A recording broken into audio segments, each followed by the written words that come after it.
కడప జిల్లా జమ్మలమడుగు మండలం మోరగుడి శివారులోని ఇటుకల బట్టీలో ఈ నెల 25వ తేదీ అర్ధరాత్రి వృద్ధ దంపతులను దారుణంగా హత్య చేసింది కన్న కొడుకేనని ఎస్పీ నచికేత్ విశ్వనాథ్ తెలిపారు. జమ్మలమడుగులో నివాసం ఉంటున్న చిన్న వెంకటేష్ బెట్టింగ్ ఆడి సుమారు 30 లక్షల రూపాయలు అప్పులు చేశాడని చెప్పారు. ఆ అప్పు తీర్చాలని తండ్రి నాగప్ప, మారుతల్లి పెద్దక్కను కోరగా వాళ్లు తమకు ఎలాంటి సంబంధం లేదని చెప్పారని వివరించారు. వృద్ధ దంపతులపై కక్ష పెంచుకున్న చిన్న వెంకటేష్ పథకం ప్రకారం హత్య చేశాడని చెప్పారు. నిందితుడిని అరెస్టు చేసినట్లు వెల్లడించారు. ముద్దాయి బై నేమ్ కుడేతి వెంకటేష్. ముద్దాయి is none other than son of diseased.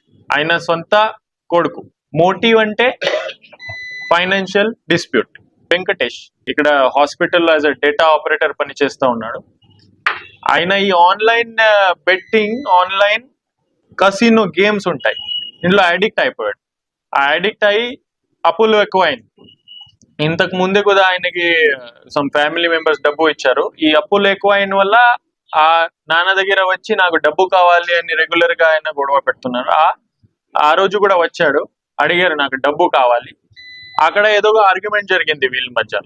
ఈ ఆయన నాన్న ప్లస్ సెకండ్ వైఫ్, అలాగే వీళ్ళు ఇద్దరు అక్కడ గొడవ జరిగింది ఆయన.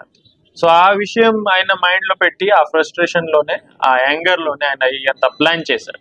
ప్రాపర్ గా ప్లాన్ చేసి అదే చేశాడు. కానీ at the end of the day మనకి దొరికాడు.